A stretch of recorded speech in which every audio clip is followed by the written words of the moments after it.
Hi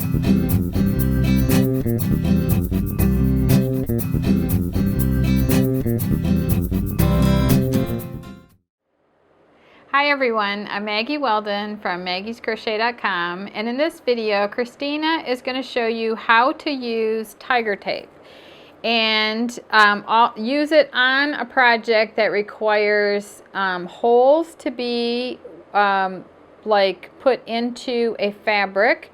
And this tiger tape allows you to make your holes at very specific increments, and then this one is like a 1/4 inch apart, or you could go in every other one and do it a 1/2 inch apart.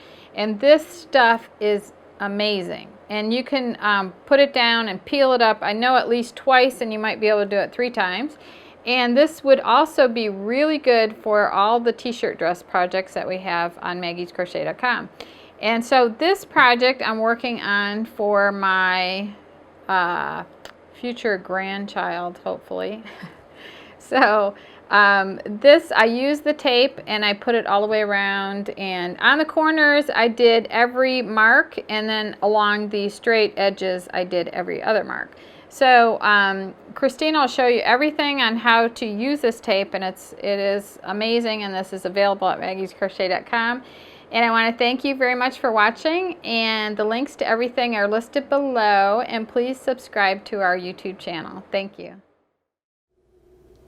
Hey everybody, it's Christina from maggiescrochet.com, and today I'm going to show you how to put an edging on a receiving blanket or a handkerchief or any piece of fabric using tiger tape. Now we sell this at maggiescrochet.com. It's a 30-yard spool of tape, and it's got these stripes on it, and each little stripe is a 1/4 inch apart. And this was designed for quilters, for hand quilting, to make sure you get your stitches nice and even, but we're going to use it today to evenly punch holes in the edge of our fabric so that we get a nice even border here. So you'll take the tiger tape and apply it close to the edge of your project. You can get 1 or 2 uses out of this depending on exactly how fuzzy your fabric is. So this is the second time I've used it. I'm not sure I'll be able to use it again on this blanket, but you can definitely get more than 1 use out of it. And there are 2 methods to go about doing this. One is to take the smallest hook you've got. This is a, oh wait, no, not that one. This one. This is the smallest hook I've got. This is a size steel number 8. You can see it's pretty tiny. And you can, if you've got a hook this small, you can actually use it to punch right through the fabric. I'm going into every other space, so here's my last stitch in that little space there. I'm going to skip this one and go into the next one. So with a hook this small, you can just take it and go right in between the fibers of the blanket. And then I go ahead and stick my hook all the way through to the thickest point, kind of loosen it up a little bit, and then grab your yarn and pull it through. Now this is a much smaller hook than we would normally be using for this size yarn. This is a worsted weight yarn, so normally that would be a size H or I hook, somewhere around in there. So as you're pulling it through, it may take you a couple of tries to make sure you get all the threads through. You see how those are kind of separated there? I only had 1 at first, and I had to kind of wiggle the rest of them through. But then once you've got that, you can complete a single crochet. Again, making sure you have all the threads on your hook. And then since we have quite about an inch or so distance to cross before we get to the next hole, I'm going to go ahead and chain 3. So that's your first option, is to use an itty bitty tiny hook. But maybe you don't have a hook this small. Maybe the smallest you have is, say, this size 0. Still pretty small, but not nearly as small. This is not going to poke through our fabric easily. So in that case, you'll want to get a tailor's awl, AWL. We also sell these at Maggie's. They come up with a protective cap because they are very sharp. But you can use an awl to poke through exactly the way we use the hook. So there's my last one. I'll skip this one, go into the next one, and then just poke through again all the way to the thick part. So you've got a nice hole to work into. The great thing about an awl is it doesn't break the threads, as opposed to like using a hole punch where you're actually cutting the threads. This just separates them enough to get your hook through. So now I've got a nice sizable hole there that my size 0 hook will fit through. It's a lot easier to get through this time.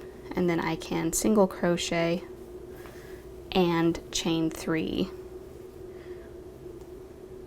So either method will totally work. And you can do this with any size of yarn. You may need to change the number of chains in between your stitches. Like I said, this is a worsted weight yarn, so I'm doing 3 chains between each stitch. If you were using maybe a fine weight yarn, you might need something more like 5 or 6. So feel free to adapt that until you know it's a good distance. It's not pulling the stitches together, and you'll be able to work into them easily later.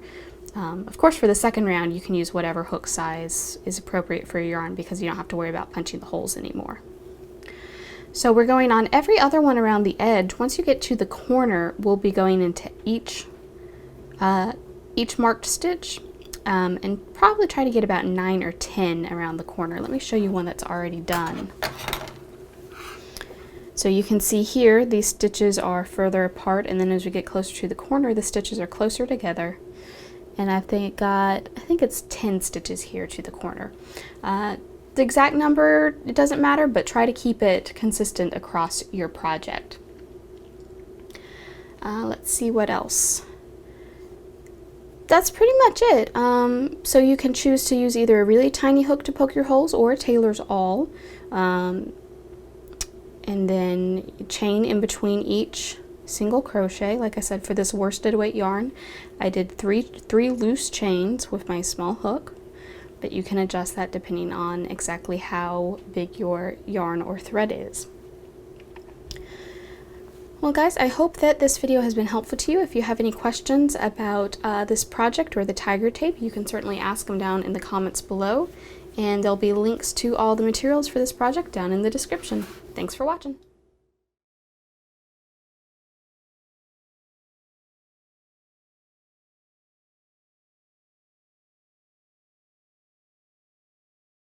And this is the third part, which we're going to do the edging round. So at the end of row 13, so what that is to just go between these 2 shells and go into that space right there and work a single crochet like that.